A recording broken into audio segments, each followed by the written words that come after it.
Momento de entrevista, momento de presentar a nuestro ministro de Trabajo y Seguridad Social, Pablo Mieres, en esta edición informativa. ¿Cómo estás, Pablo? ¿Qué tal? ¿Cómo andan? Un gusto.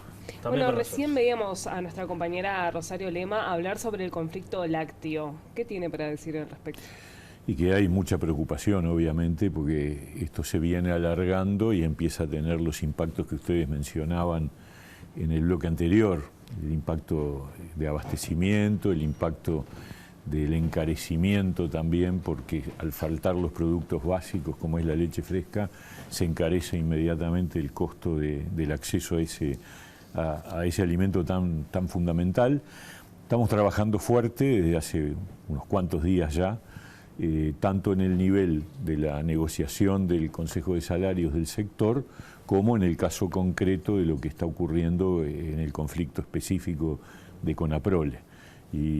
Y lo que puedo decir es que estamos trabajando, o sea, los detalles justamente son parte de esa dificultosa negociación que se está produciendo, pero tenemos toda la expectativa de poder destrabarlo en los próximos días. Se destraba con un mensaje del Poder Ejecutivo, en este caso del Ministerio de Trabajo, una propuesta, porque por lo menos recién aparentemente, en el bloque anterior escuchábamos que están esperando eso, ¿no? Sí, estamos trabajando en eso, va a haber seguramente una propuesta con el objetivo de que las dos partes puedan aceptar esa alternativa, ojalá, y de ese modo podríamos avanzar en el nivel de lo que significa el convenio colectivo del sector.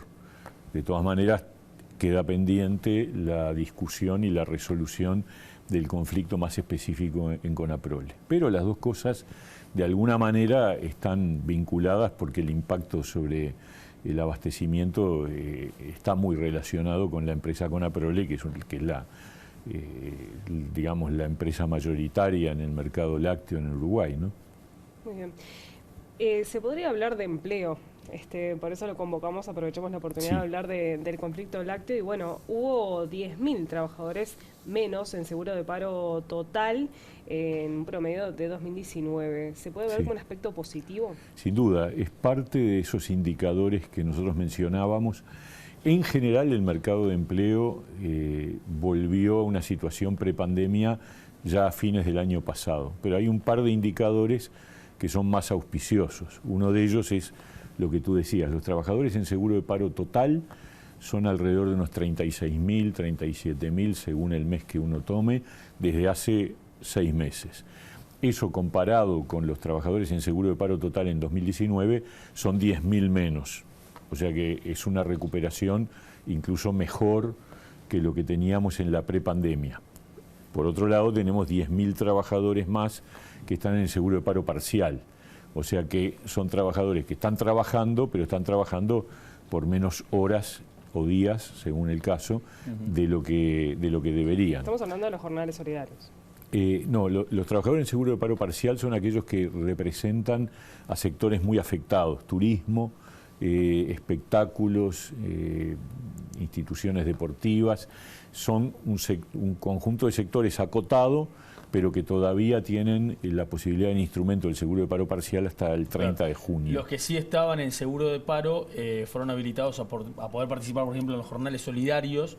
¿Es una práctica que debería de mantenerse? Porque ha estado en discusión esto en las intendencias. A mí me parece que esta es una opinión muy personal. Yo creo que, primero, esto fue un programa de emergencia creado el año pasado, en mayo del año pasado, para la situación que se estaba viviendo en ese momento, que era mucho más afectada. Después se fue prorrogando, termina el 31 de mayo. Yo creo que algún tipo de programa más permanente, quizás vinculado a fenómenos estacionales, de pronto no todo el año, sino por algunos meses, pero es un tema que hay que dialogar con el Congreso de Intendentes, que fue el impulsor y el promotor de esa iniciativa, y es además el empleador, digamos. Claro. Son las intendencias las que tienen a su cargo la relación laboral con las personas que participan del programa de jornales solidarios. El PIT-CNT lo pidió expresamente el 1 de mayo. Lo escuchamos, sí.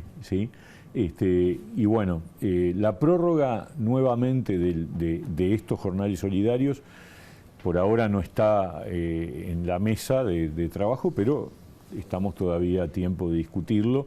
Lo que probablemente sí sea objeto de análisis para adelante es algún tipo de programa estacional, zafral, digamos, para sostener situaciones en determinadas épocas del año, ¿no? ¿Eso sería una medida para tratar de mantener los niveles de empleo altos? O sea, una medida que el gobierno apunta en el futuro, porque si uno va a las cifras, a los números que tenemos en la actualidad, mucho también de lo que es la obra del Tren Central, la obra de UPM son como hoy los dos grandes baluartes que sostienen de alguna forma el nivel de empleo.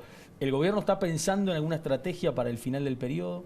A ver, lo primero que hay que decir es que los jornales solidarios a esta altura serán entre 10 y 15.000. Eso explica, si se quiere, un poco menos de un punto del empleo. Por lo tanto, la recuperación del empleo igual ha ocurrido independientemente de este fenómeno de los jornales solidarios.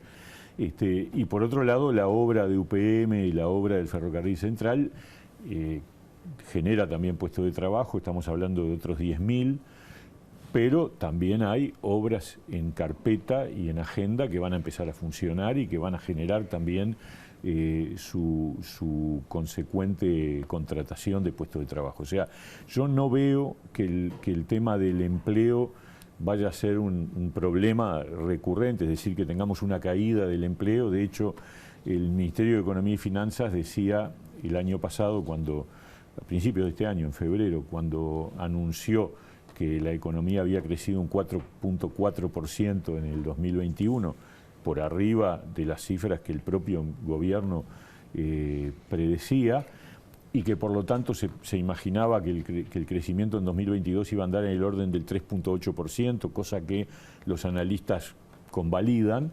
Eso implica un incremento de puestos de trabajo, o sea, de creación de puestos de trabajo de alrededor de unos 40.000. Con lo Eso cual, es lo que anunciaban en la conferencia de prensa el 1 de mayo. ¿Está relacionado a este plan que manejan plantear a nivel de gobierno para la creación de estos 40.000? Para estos sustituir 40.000 puestos de trabajo, estos 40.000 puestos de trabajo se generan por la vía de que la economía sigue creciendo y crece un 3.8, y el cálculo es un cálculo general, que no está relacionado con algún programa en particular, pero sí con la obra pública, con la obra de infraestructura, con el tema de los asentamientos, que obviamente eso es lo que va a entran generar la esos cancha, 40.000. y ciertamente una parte. Y otra es que la propia economía va generando más actividad, y la actividad genera empleo, ¿no es cierto? Entonces, yo les diría que vamos a ver cómo evoluciona la cosa, pero en principio la tasa de empleo está, digamos, funcionando razonablemente estable, y no creo que estos hechos que ustedes señalaban y que el PIT-CNT el otro día señaló vayan a mover la aguja hacia abajo, porque se van a compensar con este otro impulso del crecimiento de la economía y de los consecuentes puestos de trabajo que se generen, ¿no? Ministro, hablando de lo que planteó el PIT-CNT, por ejemplo, en el acto del 1 de mayo también hay que hablar del salario mínimo nacional. Usted ha dicho reiteradamente ya en las últimas semanas que de alguna forma el salario mínimo nacional ha estado en aumento durante este último tiempo. ¿Hoy en día Uruguay no está en condiciones de seguir aumentándolo más? El tema es que el salario mínimo nacional se aumenta al principio de cada año. O sea, a fin de diciembre se fija el aumento que rige a partir del 1 de enero. Hoy son 19.000 pesos. Alrededor, sí, exactamente. Lo que se estableció a principio del 21 fue un aumento del 10%, que estuvo por arriba de la inflación ocurrida en el año 2020. Y en el año 2022, en enero de este año, lo aumentamos un 9%, que también estuvo por encima de la inflación ocurrida en el año 2021. Por lo tanto, los aumentos del salario mínimo nacional han estado siempre por encima de la inflación. Lo que no ha ocurrido con los salarios públicos ni con los salarios en el sector privado. Entonces, nosotros lo que vemos es que, en realidad, por el lado del salario mínimo nacional, además de que es una referencia que no mueve la aguja, por lo menos del sector formal. ¿Cuántas personas cobran el salario mínimo nacional? Hay que analizarlo en función de datos estadísticos. Yo ahora no los tengo arriba de la mesa. Lo que sí estoy claro es que es una ni los herramienta para saber funcionarios cuántas personas públicos... están en informalidad, ¿no? Bueno, es que no todos los informales ganan salario mínimo nacional. Algunos Algunos pueden estar por debajo y otros por encima. Salario, sí. Porque en realidad el salario mínimo nacional funciona como un piso para los que están registrados. Para los que no están registrados, como no están registrados, nadie, salvo en las encuestas de hogares, que ahí tenemos un dato genérico, no aparece presente cuál es el trabajador que gana un salario mínimo nacional.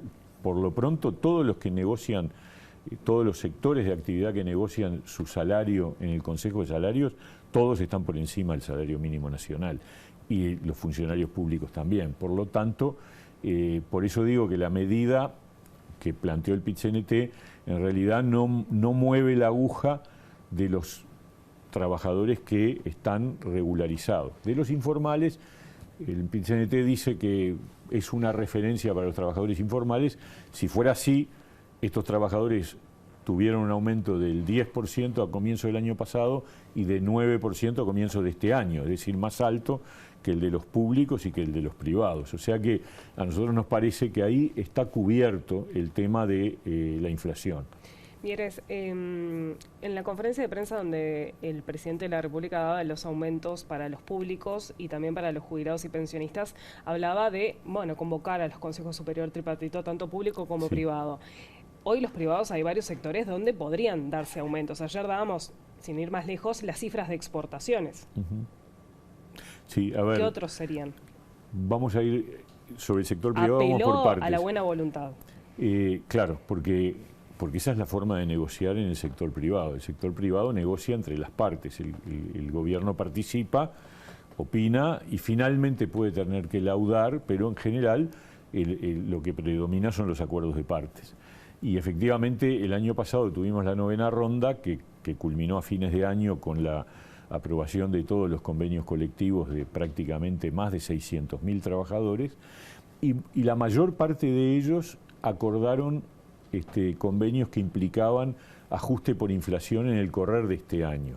Con lo cual, esa pérdida que eventualmente se va generando mes a mes con el aumento de la inflación se recupera, por ejemplo, el 1 de julio para un número importante de trabajadores, en otros casos será en septiembre, algunos tienen ajustes por inflación semestrales, otros anuales, y hay un conjunto que son alrededor de 300.000 trabajadores que representan un 40% de las mesas que negociaron el año pasado, un poco menos, que tienen el correctivo por inflación recién para julio del año que viene. 2023. Sí. Entonces, para ellos es que se propone por parte del Poder Ejecutivo, se sugiere de manera intensa que haya una apertura de mesas y que se adelante un correctivo por inflación a este año.